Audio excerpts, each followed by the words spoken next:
companies, and it's a way again to ease the workflow for clubs and have everything in one single platform. Presentations, I think I'm done on timing, and I'm done with the presentation.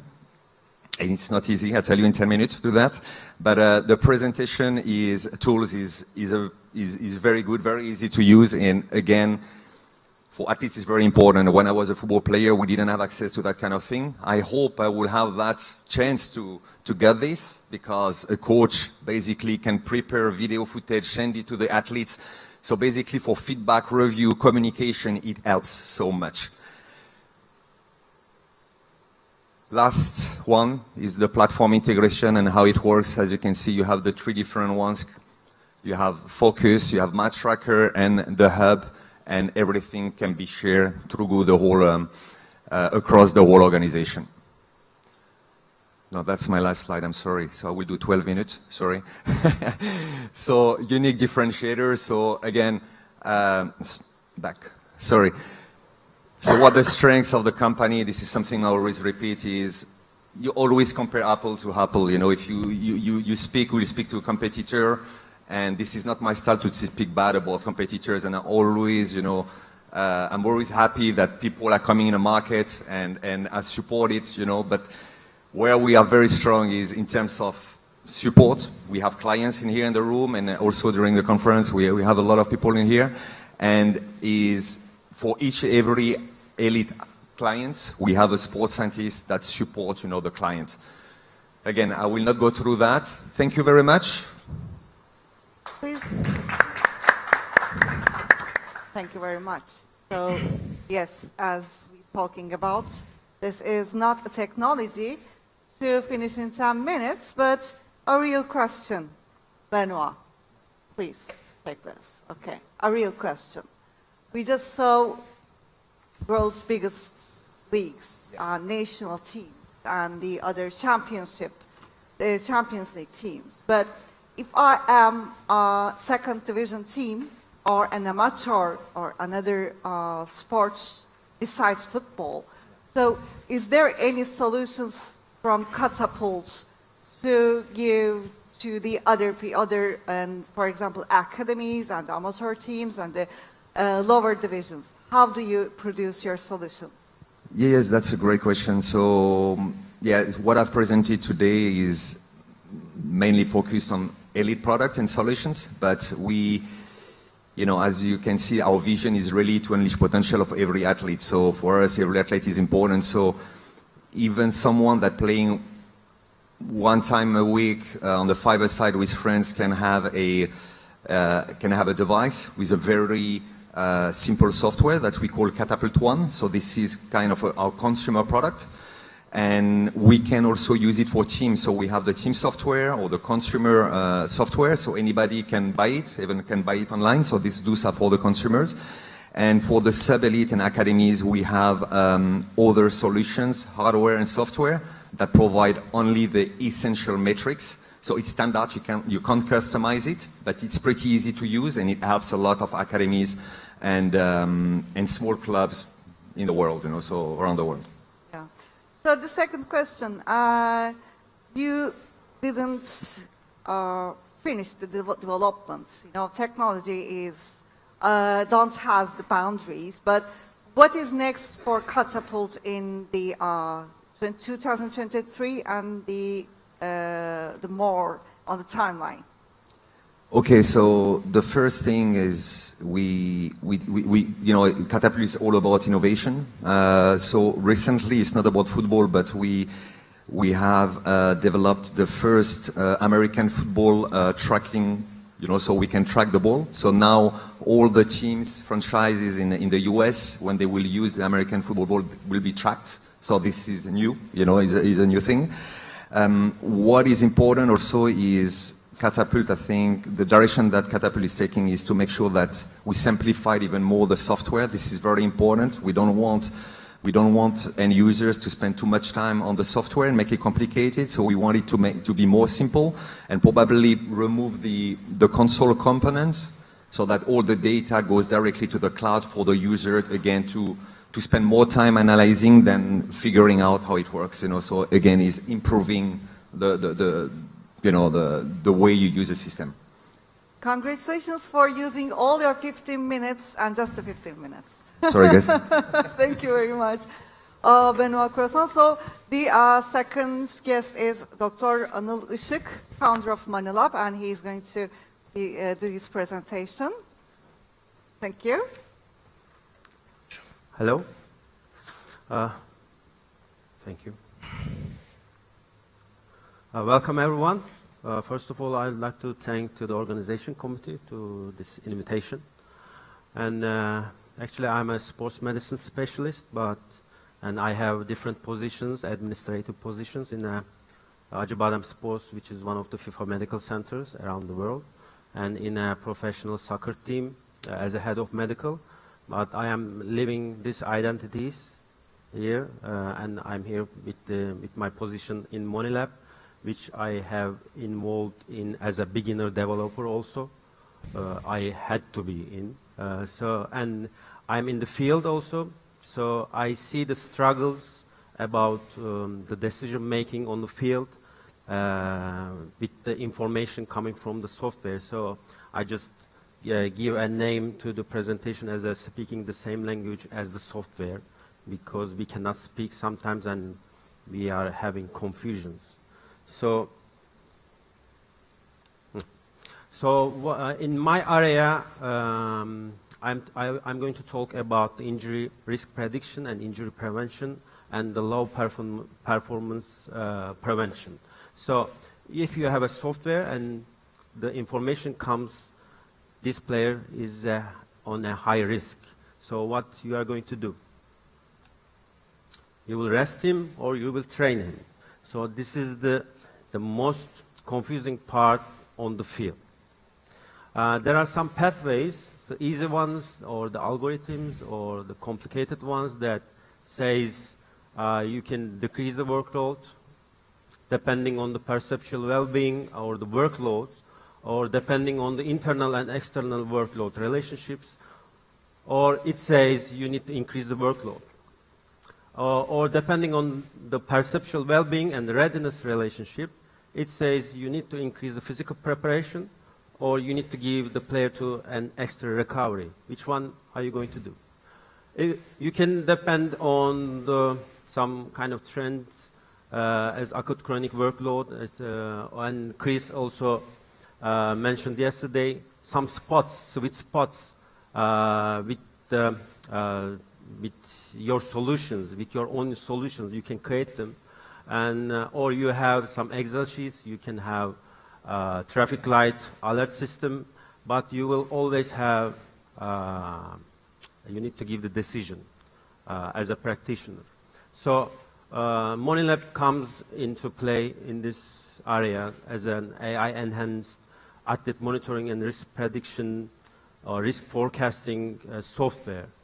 So I'm not going to promote so much, but I will talk about small details, how Manilab works. So it helps to gather the data from the injury history or the contributing factors to the injury, and the training load, the recovery measurements, or the perceptual well-being, and a unique module that I can show you on the booth that we created as we called injury risk mapping. So the machine learning and deep learning models integrate all the data, and it gives you, this kind of screenshots. I didn't want to show you all the modules, so I just want to give you some screenshots about the software interface. So it gives you recommendations, real-time alerts, and says the recovery trend, says information about the recovery trend, and what you need to do. They are just recommendations depending on the trends and the patterns. So it gives you also recommendations about to load the player, or to load or watch, to prevent or partly prevent, as I told you before. And it gives you a visualization tool for the injury risk prone areas of the player. And as a snapshot, when you do a recovery measurement, recovery screening in a day, on a daily basis, you can get a snapshot of the team or which players are highly recovered or low recovered, or which players are in high risk or low risk in an overall perspective. So this, actually the presentation starts from now. So the software, my software, or any software, told you that 3 high-risk players, what you are going to do. So is it a waste of time? Injury prediction is a waste of time. I don't think so, by the way, but it needs time. Actually, we need to define the terms well. We don't do actually injury prediction. It's like an injury risk prediction or injury risk forecasting. So we need time, but we don't need to ignore all these methodologies. There are some problems. The 8th, 3rd, and the 6th one, I will summarize them here. We have low data volume. So you need time. You need to give time to this kind of softwares. One of the most important struggles is the false positive rate. So what false positive rate is like the software tells you 15 players are in high risk from the 25 player squad. So some of them are false positive. Are you going to train them or are you going to rest them? The last one is the misinterpretations. The practitioners, the sports scientists we are humans and we can maybe sometimes cannot operationalize or interpret right the information from the software. And the human factor, we cannot ignore the bias. So we have a cognitive bias codex, so we can just remember the last scenario, or we can give decisions depending on our beliefs. This cannot be ignored. So, as a result, in my opinion, humans and the AI technologies must work together.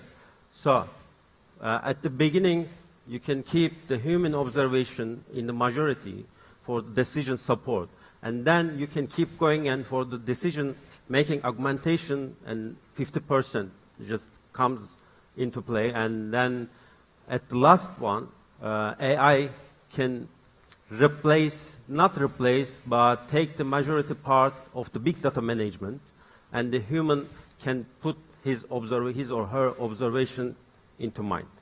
So it is called actually collaborative AI.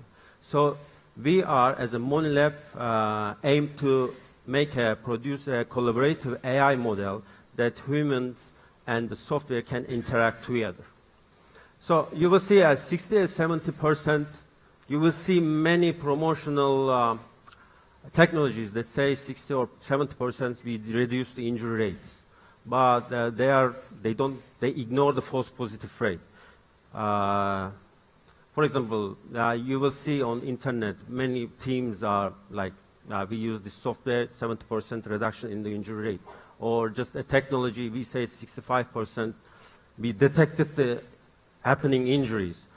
But it's like probably a high percentage, they have the false positive rate. So as a Monilab, we have the false positive rates too, but we are trying to keep it minimized to keep the players on field. We don't want the practitioners or sports scientists keep their players always off the field and prevent them. So, for example, you get an information from Monilab that you need to load and watch this guy, but you can change it. You can change the action. The system asks you, are you sure? You need to check again, and you say no, and then you give the decision, and you put your action into the system. And this action trains the algorithms and the models over and over again to give the best decision later. And the human factor... 2 minutes. 2 minutes. 2 minutes is too short. You need to talk to the player. The human factor you cannot ignore. The system offers you to inspect, to talk to the player, or apply monitoring next days. So it doesn't say you high risk or low risk only. So we have the application, but I don't use the player app. I need to ask the player face to face and see the behavior of him. So common mistakes. I'm getting fast. So they are waiting, expecting short-term results. They made a decision-making based solely on AI or technology, or the people using the software practitioners using precise phrase while delivering the information to the technical staff, or they are using the information for the squad selection for tomorrow's game. And they discriminate players. Some players they measure, some players they don't. They must, for me, they must perform sustainable data collection first, and they must have the knowledge about the technology they are using. They have to use the information to get maximum benefit from the selected squad, not to select the squad. And you have to measure all the players. But the most important part, you need to create a common language between the department. You need to talk same language as the software. You need to blend the technological knowledge with your experience. And you need to avoid risk predictions based on a single metric, like only training load or only a thermography. You need to analyze all of them.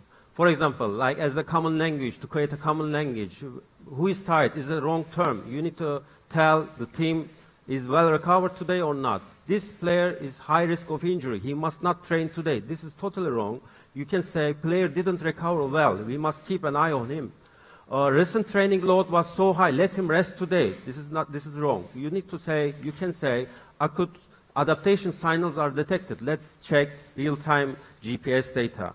Or this is the most wrong one. Like they say, player is still high risk. He's not ready for tomorrow's game. Better take him out of the squad. This is a big mistake. Player has a delayed recovery, so we just keep tracking on him in the second half of the game tomorrow. You can tell it. Or instead of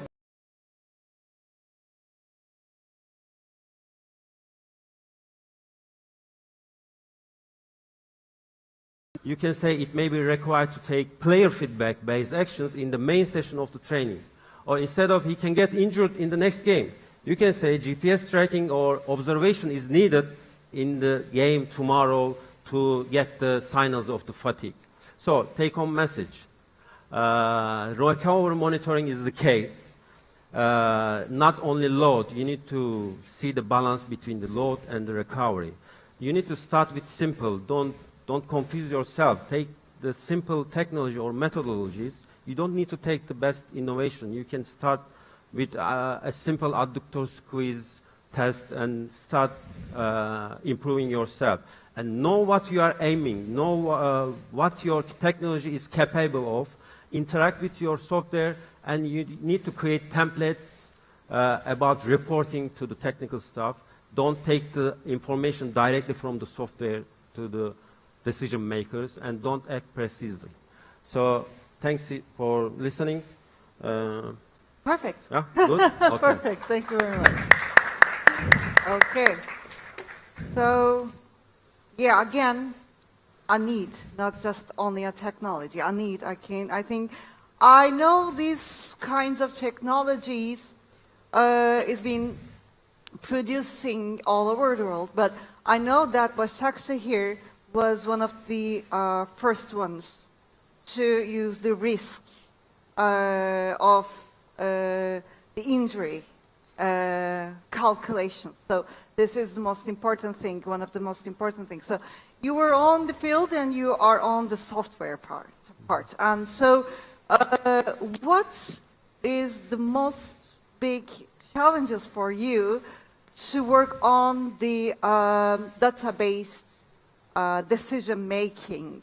What was the most challenging part of this monologue? This is the one that I mentioned. The coaches want to know precise informations about the game sometimes. Who is ready for the game or who is not. This is so nonsense. So this is the worst struggle I have experienced before. So you are in a pressure that in a position that you need to tell this player can't play, or this player you need to be careful of. So I tell the coaches that match day recovery measurement or match day risk prediction or match day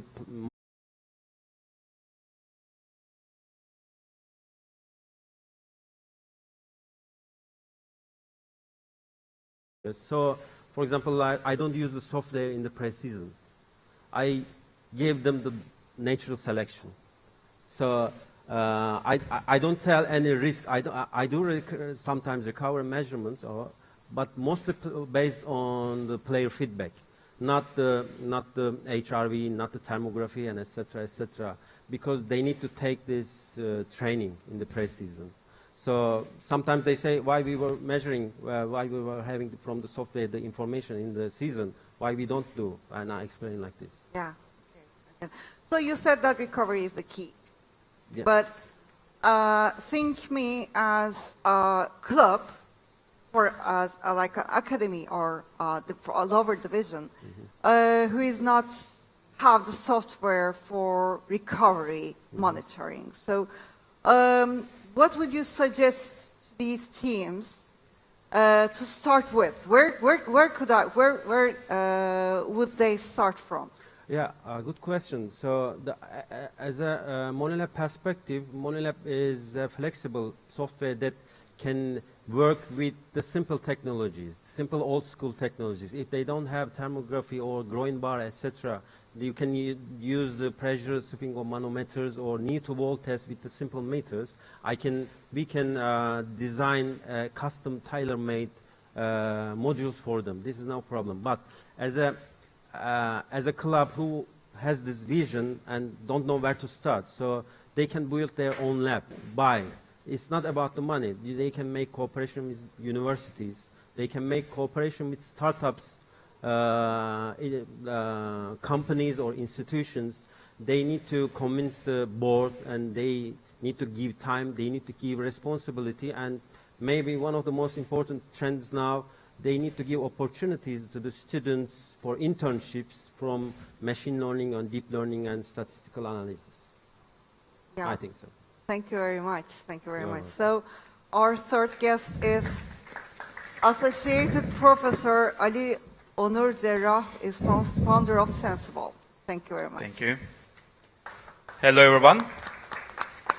Before I start my presentation, I would like to thank to Winter League organizing committee because it's really good organization. I hope them to keep doing this in every year.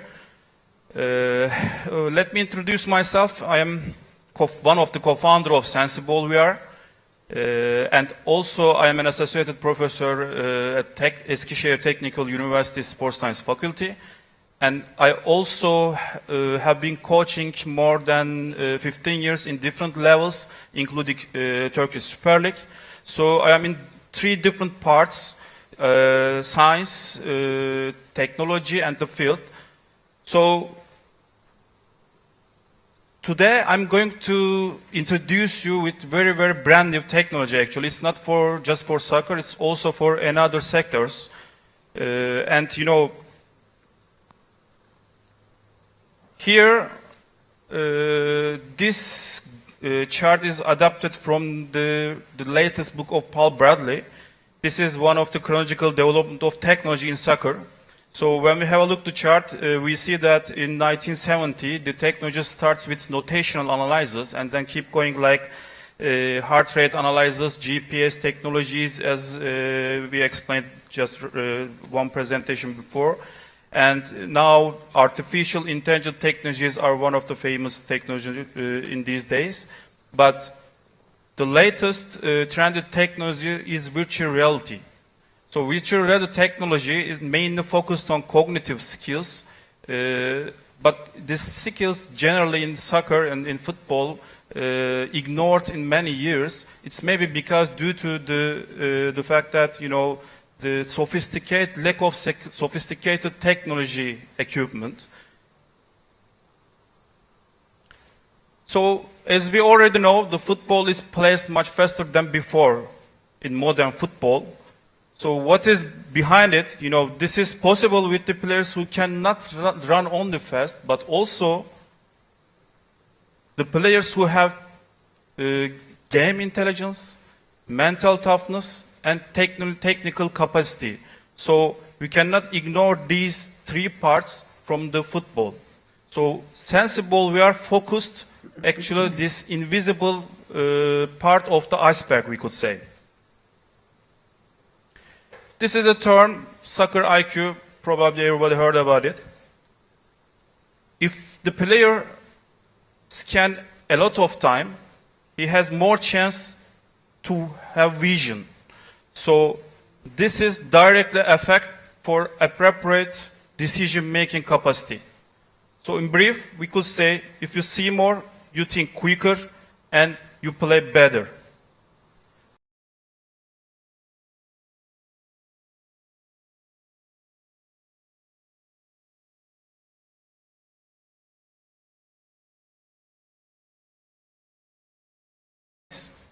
Studies shows that the players can double their scanning frequency in a matter of time. And also, these parameters can be improved even in professional players. And we all know, if you repeat them many times, you can accelerate the learning process. So these studies are generally related to muscle memory and neuroplasticity studies. And this is one of the important studies which prove that cognitive skill training based on, for example, the multiple object tracking improve the field performance. You know, this study was organized like the player, I'll let them to play 5 against 5, and they capture with the camera, and they analyze their decision making and passing accuracy. And then some of the players joined cognitive skill training on a screen-based organization. And after 8 weeks, they've done 2 times 20-25 minutes training in a week.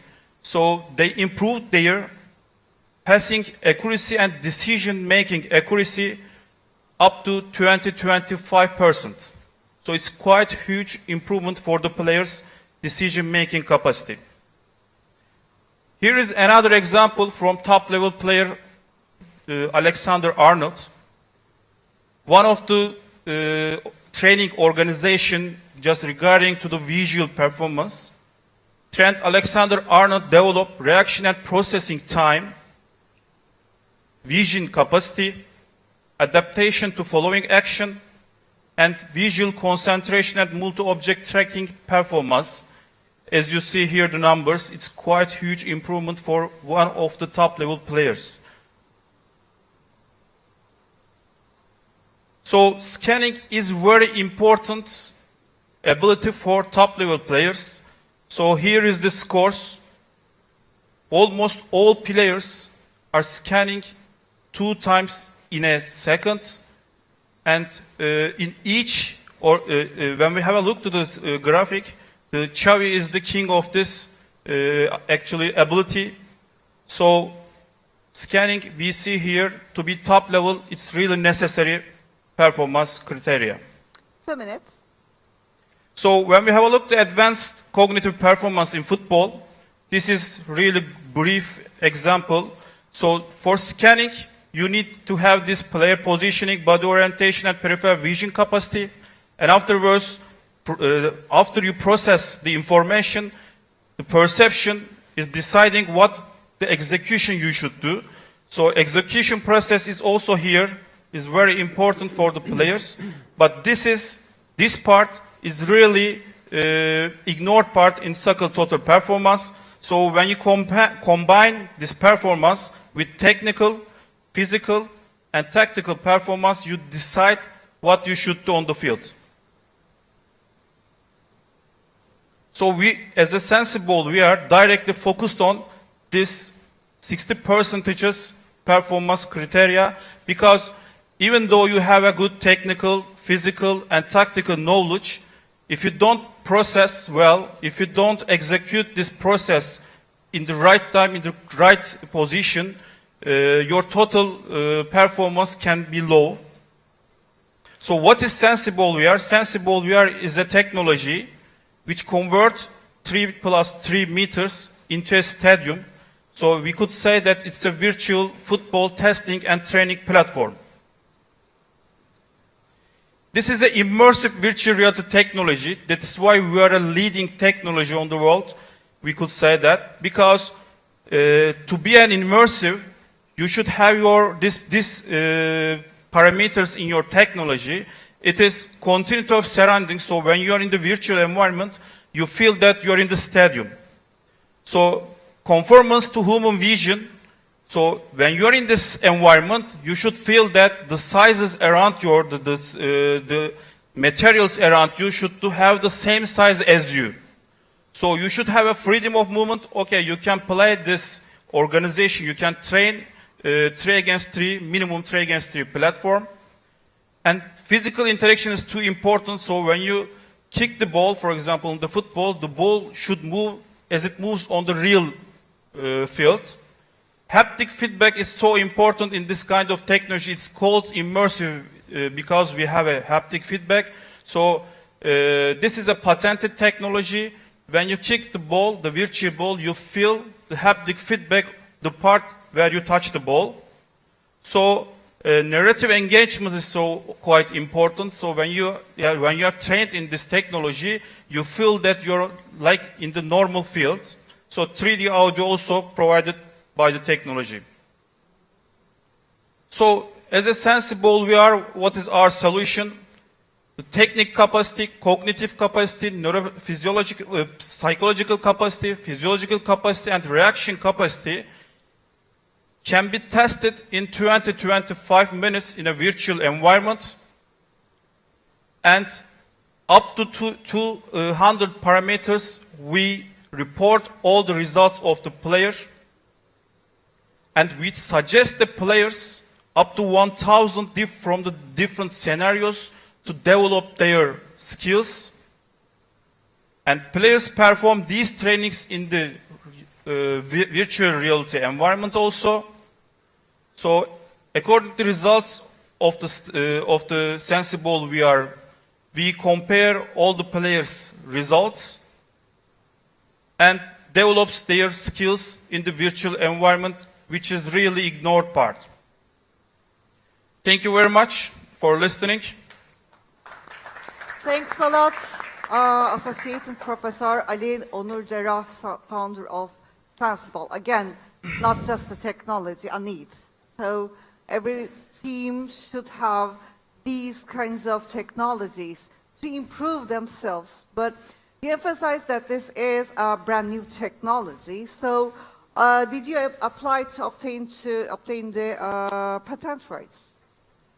Yeah, thank you very much for the question.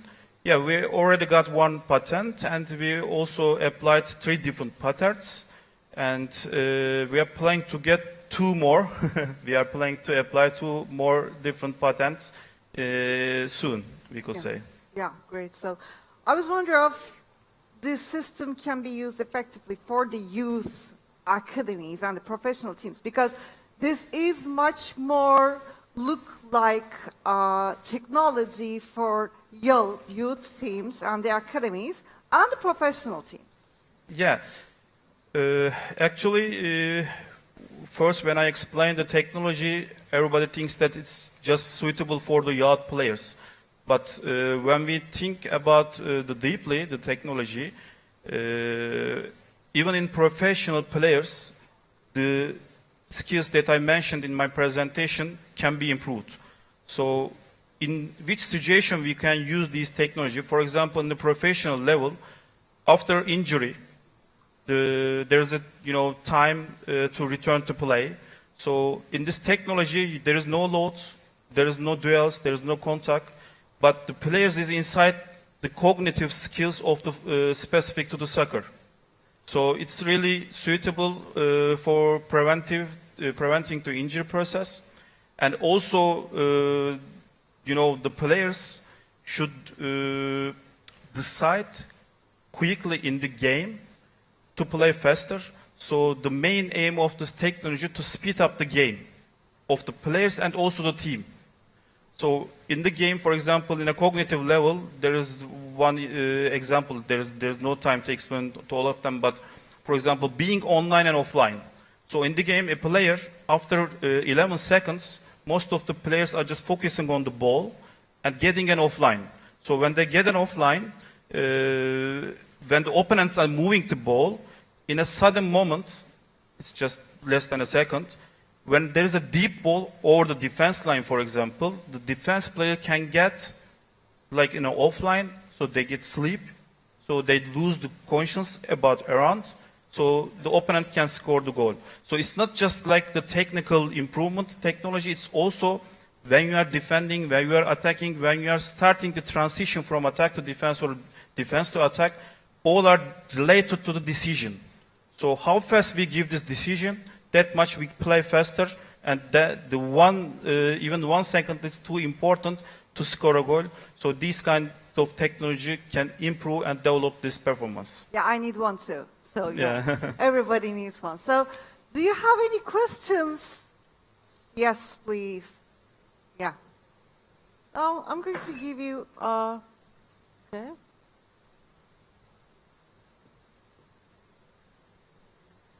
You're welcome. Yeah.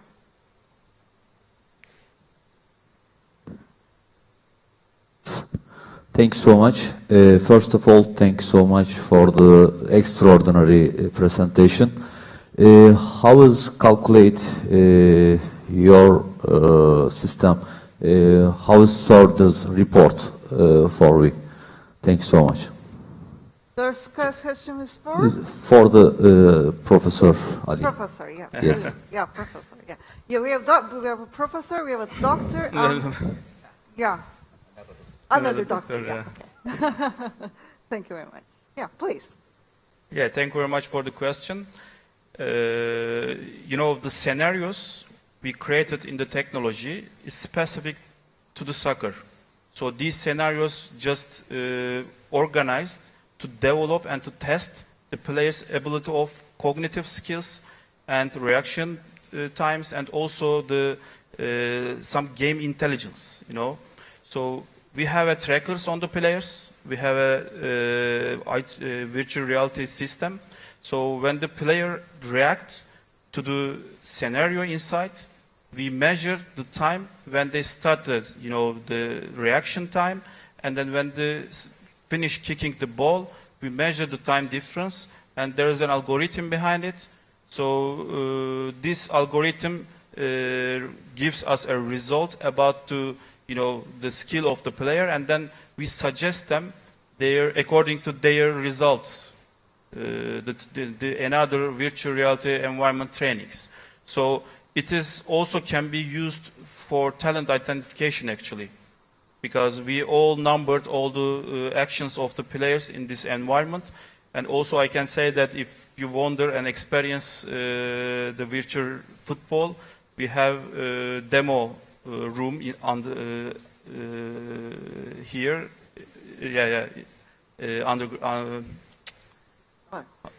Downstairs. And also we have stand here on the left corner. Okay. Any more questions?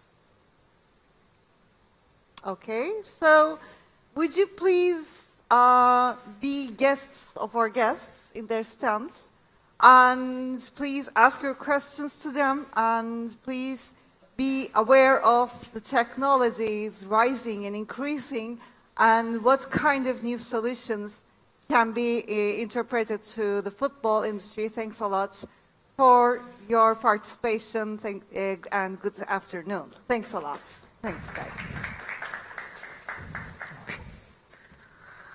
Thank you so much for all your presentation.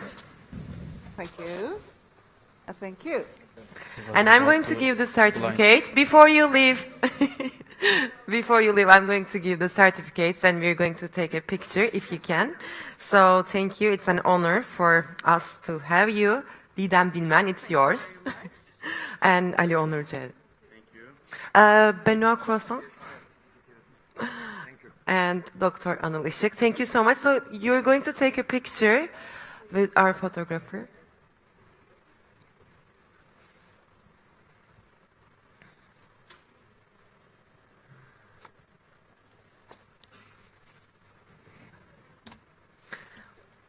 Thank you so much again. Thank you. Okay, we are going to move on to the next panel. in a bit of break, like 10 minutes. New sports media, and it's an interesting topic also. So we will have as a moderator Didem DILMEN again for the next one after the break, and we will discuss about the new sports media and all the materials sponsored by WLTV. We will meet soon. Thank you.